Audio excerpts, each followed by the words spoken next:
नमस्कार, बहुत बहुत स्वागत है आपका। आप देख रहे हैं स्वदेश खबर। मैं हूं आपके साथ प्रशांत पांडे। वैसे तो हम इस बुलेटिन में आपको अहम खबरों से वाकिफ कराते हैं, लेकिन कल झारखंड के पहले चरण के चुनाव हैं, इसलिए विशेष चर्चा भी लेकर आए हैं। आदिवासी अस्मिता को संजोए रखने के लिए झारखंड अलग राज्य का गठन हुआ और उसके बाद हुए हर विधानसभा चुनाव में राज्य की राजनीति आदिवासी और पिछड़ों के हितों के इर्द गिर्द घूमती रही। इस बार भी फिजा वही है, लेकिन भ्रष्टाचार समेत कई हॉट मुद्दे टक्कर को जोरदार बना रहे हैं। क्या इस बार भी क्षेत्रीय मुद्दों का सिक्का चलेगा या बीजेपी का सत्ता परिवर्तन राग अपना जादू दिखाएगा? करेंगे इसी पर खास चर्चा। भारत माता की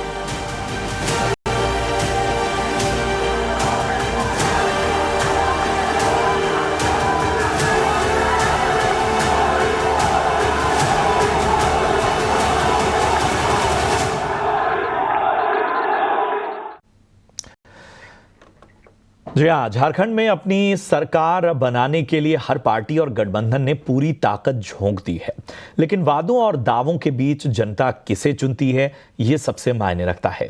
हमारे साथ झारखंड की राजनीति को करीब से देखने वाले हमारे सहयोगी रविकांत राय जुड़ चुके हैं। रविकांत, सबसे पहले तो हमारे दर्शकों की जानकारी के लिए बताइए कि किन मायनों में ये चुनाव अलग हैं झारखंड के, और जाहिर सी बात है कई दिग्गजों की प्रतिष्ठा भी दांव पर है, और इन सब के बीच में निगाहें इन चुनावों पर इसलिए भी हैं क्योंकि कई बार कुछ चुनावों के बड़े संकेत होते हैं और उसे जो है वो आने वाले चुनावों या पूरे देश के टेम्परामेंट से भी जोड़कर देखा जाता है। बताएं आखिर क्या हाइलाइट्स हैं इन चुनावों के? देखिए, झारखंड विधानसभा चुनाव को लेकर सभी पॉलिटिकल पार्टियों की जो अपनी रणनीति रही है उसमें फोकस में रहे हैं ट्राइबल्स यानी आदिवासियों को किस तरीके से अपनी तरफ खींचा जाए। बीजेपी ने जब अपना संकल्प पत्र जारी किया, उन्होंने कहा कि हमने बनाया है, यानी जो राज्य का गठन हुआ वो अटल बिहारी वाजपेयी के कार्यकाल में हुआ, हम ही इस राज्य को संवारेंगे।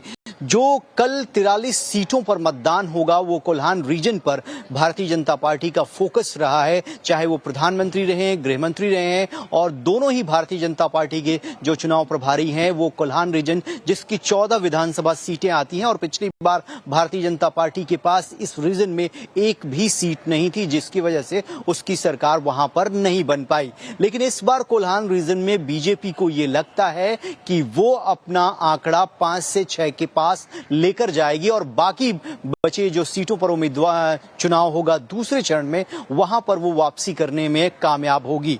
इस बार के चुनाव की हाइलाइट्स की अगर बात करते हैं तो भारतीय जनता पार्टी ने शिबू सोरेन और हेमंत सोरेन का जो परिवार है उस पर भ्रष्टाचार के आरोप लगाए और किस तरीके से अपने परिवार को फायदा पहुंचाने के लिए जो ट्राइबल्स हैं उनके हक को दरकिनार किया गया, ये मुख्य मुद्दा रहा। और संकल्प पत्र में चाहे वो जेएमएम हो, कांग्रेस पार्टी ने जो मैनिफेस्टो लॉन्च किया उसमें महिलाओं को लुभाने का प्रयास दोनों ही पॉलिटिकल पार्टियों के द्वारा किया गया। जिस तरीके से हमने देखा कि लाडली योजना मध्य प्रदेश में चला करती थी, उसी तरीके से यहां पर सत्ता में दोबारा वापसी करने पर जेएमएम और कांग्रेस पार्टी ने यह वादा किया है कि वो महिलाओं को हर महीने 2500 रुपए देंगे।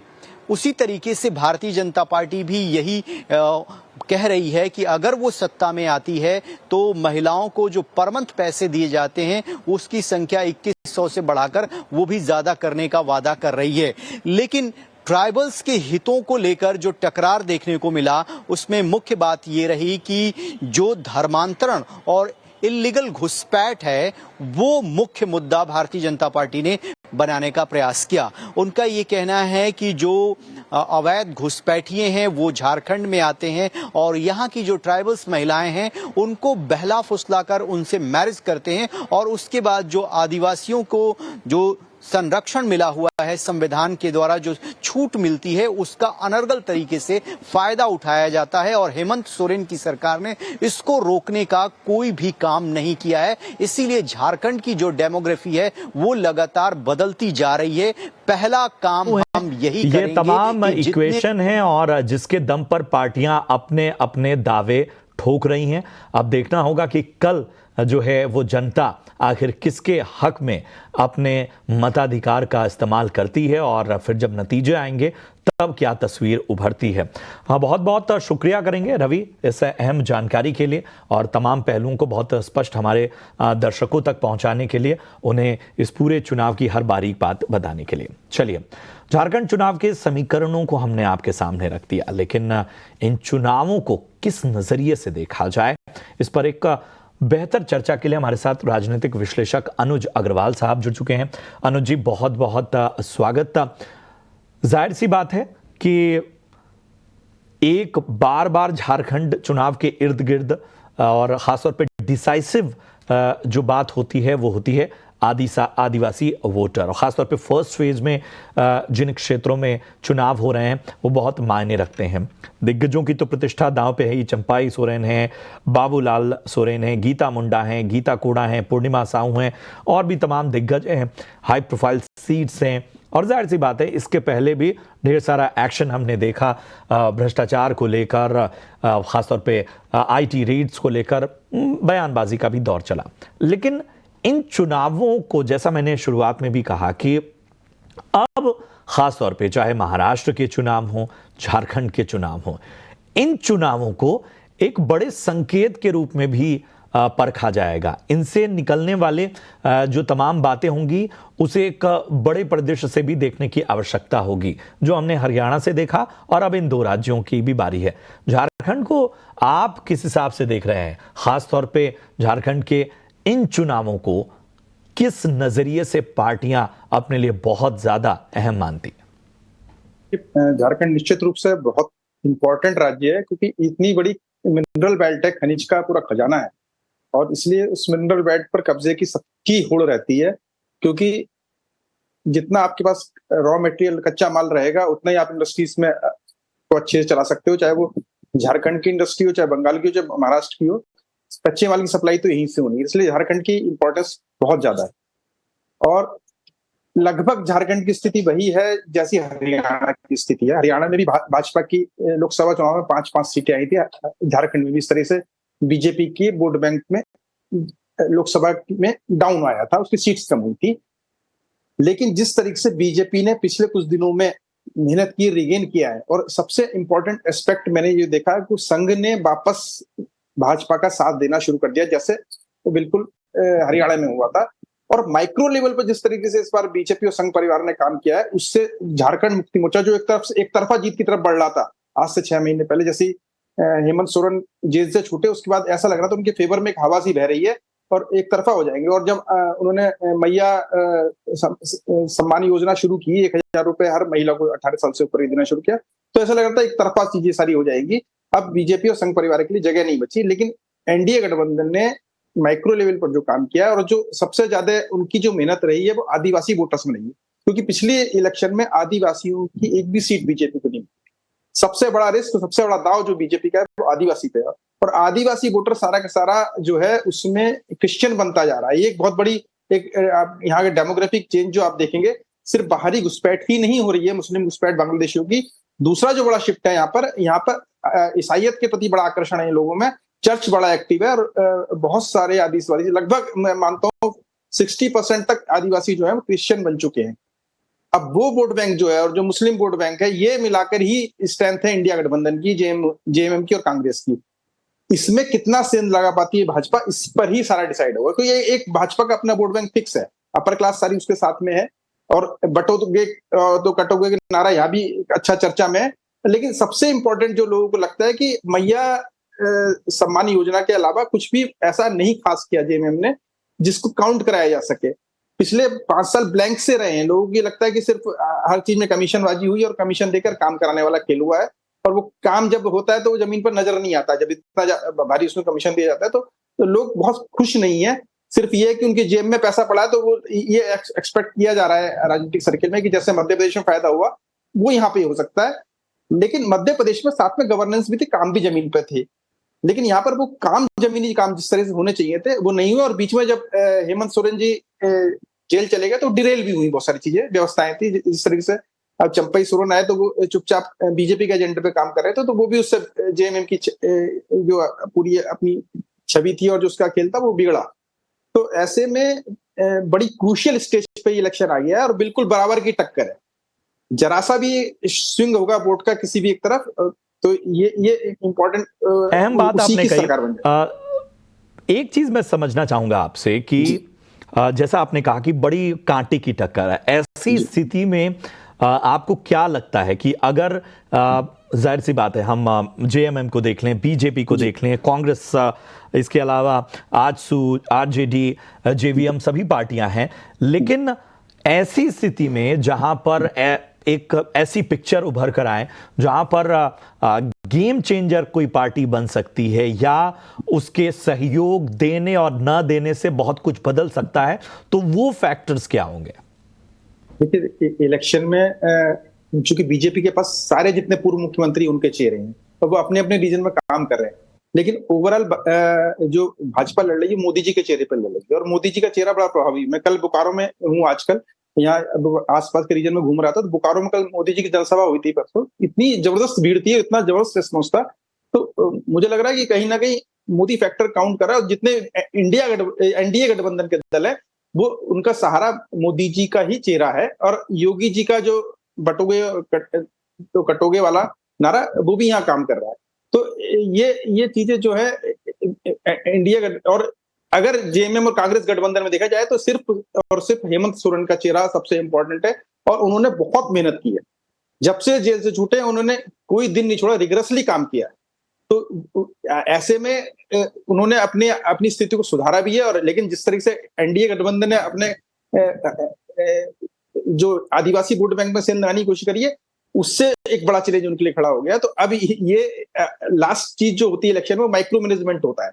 अगर आप वोट अपने अपने फेवर के वोटर को घर से निकाल के और पोलिंग बूथ तक ले जाते हो और इलेक्शन उसको वोट डलवा देते हो तो आपका खेल हो जाता है। तो इसमें चूंकि संगठन बीजेपी का काफी बड़ा है, मजबूत है, और संघ साथ में, तो ये एडवांटेज उसको मिल सकती है। तो लेकिन अब जो ग्राउंड रियलिटीज है वो कल जब वोट पोलिंग होगी उसके बाद हमें शाम तक पता चलेगा कि एग्जैक्टली क्या स्थितियां हो रही है। लेकिन अभी मैं मानता हूं कि दोनों बिल्कुल लगभग बराबर की टक्कर पे दोनों, इंडिया गठबंधन भी एनडीए भी लगभग हैं आज। फिलहाल कांटे की टक्कर है, और इन सब के बीच में तैयारियां कैसी हैं ग्राउंड पर, वो भी जरा समझने की आवश्यकता है।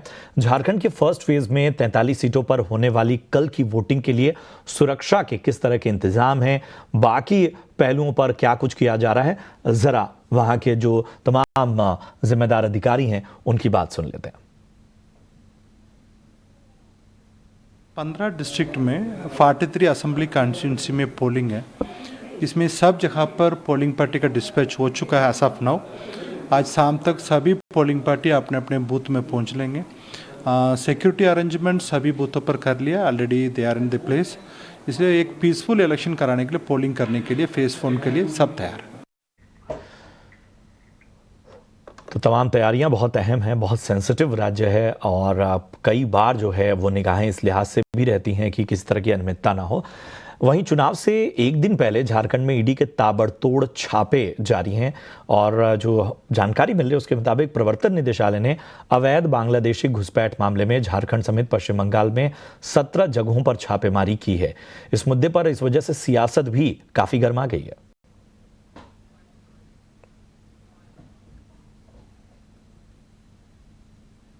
देखिए, पहली बात तो उनके घोषणा पत्र पर किसी को कोई भरोसा नहीं है। पिछले साल भी उन्होंने, पिछले जब चुनाव हो रहा था उस समय भी जारी किया था, और उसमें से आप सब लोग पढ़ लीजिएगा तो कुछ भी उन्होंने पूरा नहीं किया। तो इसलिए वो जितना भी जारी किया है, किसको क्यों विश्वास करेगा उनके घोषणा पत्र पर। सबसे अहम जो विषय है कि ठीक इलेक्शन के पहले आप इस तरह की कवायद करते हैं, सिर्फ एक नैरेटिव सेट करने का प्रयास करते हैं। अभी तक के जो भी कवायद केंद्रीय एजेंसियों ने किया है, कहीं कोई न जब्ती है, न कुछ मिला, न कुछ स्टैब्लिश कर पाए ये लोग। लेकिन बिल्कुल, तो ये है तमाम प्रतिक्रियाएं और इस चुनाव को लेकर अपने अपने दावे और अपने अपने वादे। चलिए अनुज सर, मैं आखिरी सवाल के साथ आपके पास आना चाहता हूं। पोस्ट रिजल्ट जब तमाम चीजें सामने आएंगी, आपको क्या लगता है कि कौन से वो चेहरे होंगे या कौन सी वो स्थितियां होंगी जहां पर आपको लगता है कि बहुत कुछ इन चुनावों के रिजल्ट के बाद भी बदलता हुआ नजर आ सकता है, या वो कौन से ऐसे बड़े दिग्गज हैं जो शायद पावर सेंटर बन सकते हैं? मुझे लगता है कि अगर हंग असेंबली वाली कोई स्टेज होती है तभी इस तरह की स्थिति आती है, और ये झारखंड में अक्सर होता है कि किसी एक को मेजोरिटी नहीं मिलती है। पिछली बार जेएमएम जरूर ले आई थी, लेकिन बीजेपी ने लगातार कोशिश करी थी। ऑपरेशन लोटस के बड़े आरोप लगे उस पर, कई सारे एमएलओ की तोड़ने की कोशिश की, कुछ आए भी बीजेपी में लेटर फेज में। तो अब वो माइक्रो मैनेजमेंट अब चूंकि कांग्रेस और जेएमएम बड़े इंटैक्ट और जेडीयू भी उनके साथ जो जुड़ा हुआ वो भी बड़ा इंटैक्ट है, तो मुझे नहीं लगता कि उसमें कोई तोड़फोड़ हो सकती है। तो अगर उनको मेजोरिटी मिल जाती, सिंपल मेजोरिटी मिल जाती, तो वो आराम से सरकार बना लेंगे। लेकिन बीजेपी के लिए अगर सीटें कम रहती तो मुझे लगता नहीं इस बार बहुत ज्यादा तोड़फोड़ हो पाएगी किसी भी स्टेज में, क्योंकि पहले ही इतने सारे 4-5 सालों में खेल हो चुके हैं कि लगभग कैंप फिक्स हो गए। अगर आज इतनी इंटैक्ट, इतनी तोड़फोड़ के बाद भी अब जेएमएम में कोई एमएलए निकलता है तो ये बहुत बड़ी बात है। तो अब तो आर पार वाली लड़ाई है, और मुझे लगता है कि एक तरफा निर्णय आना चाहिए। इस बार हंग असेंबली की चांसेस कम है, जो भी आएगी एक तरफ मेजोरिटी आएगी, चाहे जेएमएम की आए चाहे बीजेपी की आए। बिल्कुल, तो ये है एक बेहतर विश्लेषण जो हमने आपके सामने रखा, तमाम तस्वीरें भी आपको बताई, और इसके साथ ही क्या वहां के समीकरण हैं और किसको कितना वेटेज है, क्या मुद्दे काम कर रहे हैं और किस तरह से जो आदिवासी वोटर्स हैं वो डिसाइसिव हो रहे हैं, वो भी आपको बताया और कुछ और भी फैक्टर्स बताया। बहुत बहुत शुक्रिया अनुज सर हमारे साथ जुड़ने के लिए, और इस तरह की चर्चाओं में हम आगे भी आपको आमंत्रित करते रहेंगे। फिलहाल यहां रुकेंगे एक छोटे से ब्रेक के लिए। ब्रेक के उस पार जब लौटेंगे तो और भी खबरों से आपको वाकिफ कराएंगे। आप बने रहिए हमारे साथ।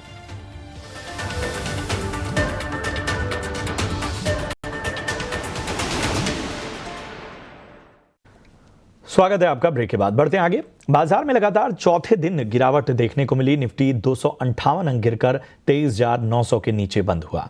बैंक निफ्टी में 700 अंकों से ज्यादा की कमजोरी नजर आई। कैसा रहा वैसे बाजार में एक्शन, बता रहे हैं अंश भीलवाड़। तो बाजार में काफ़ी स्ट्रॉन्ग सेल ऑफ नज़र आया। निफ्टी की बात करें तो दिन के ऊपरी स्तर से अराउंड 400 पॉइंट्स गिरता हुआ नजर आया। निफ्टी का जो अहम लेवल है 24,000 का, उसे भी प्रॉपरली डिसाइसिवली ब्रेक करके नीचे जाता हुआ दिखाई दे रहा है। साथ ही साथ अगर हम इसके कंट्रीब्यूटर्स देखें तो निफ्टी फाइनेंशियल सर्विस इंडेक्स सबसे ज़्यादा कंट्रीब्यूट किया है निफ्टी को नीचे की तरफ खींचने में, क्योंकि आज फिन निफ्टी की वीकली ऑप्शन एक्सपायरी भी थी। अब अगर दूसरी ब्रॉड इंडिसेस की बात करें तो दोनों मिड कैप और स्मॉल कैप भी हमें लाल निशान में बंद होते हुए नजर आए, और ये चौथा सेशन है जब ये दोनों ही इंडेक्सेस लाल निशान में बंद हुए हैं। अगर सेक्टोरल इंडिसेस की बात की जाए तो ओवरऑल सारे ही सेक्टोरल इंडिसेस हमें ऑलमोस्ट लाल निशान में नजर आते हैं। ऑटो इंडेक्स का चौथा सेशन था लगातार बिकवाली का। पीएसयू बैंक का 1.5% से ज़्यादा गिरता हुआ नजर आया। तो निफ्टी बैंक अपने अहम लेवल 51,500 को तोड़कर नीचे गिरता हुआ नजर आया। तो यहाँ पे काफ़ी स्ट्रॉन्ग बेरिश सेंटिमेंट बनता हुआ नजर आ रहा है बैंकिंग स्पेस में। इसके साथ साथ हम देख रहे हैं कि निफ्टी मेटल और निफ्टी एनर्जी में भी लाल निशान नजर आया। दोनों ही इंडेक्स हमें चौथा सेशन था जब हमें लगातार इनमें बिकवाली नजर आई। तो ओवरऑल देखा जाए तो काफ़ी बेरिश सेशन रहा है। शुक्रिया अंश इस अहम जानकारी के लिए। बढ़ते हैं आगे। अब बढ़ते अपने खास सेगमेंट 5 का पंच की तरफ, जहां मेरे सहयोगी रविंद्र आपको बताएंगे कि आखिर किन शेयरों और सेक्टर्स ने लगाया मार्केट में एक्शन भरा पंच। शुरुआत करते हैं ब्रिटानिया इंडस्ट्री से, जहां पर कंपनी ने अपनी दूसरी तिमाही के रिजल्ट अनाउंस किए हैं, और कंपनी का जो वॉल्यूम है उसमें हमें 8% की ग्रोथ देखने को मिली है, जबकि एक्सपेक्टेशन था कि जो वॉल्यूम ग्रोथ है वो 10 से 11% देखने को मिल सकती है। अगर बात करें रेवेन्यू की, तो रेवेन्यू में हमें जो 5.3% की ग्रोथ देखने को मिल रही है, वहीं प्रॉफिट में हमें जो है 10% से ज़्यादा की गिरावट देखने को मिल रही है।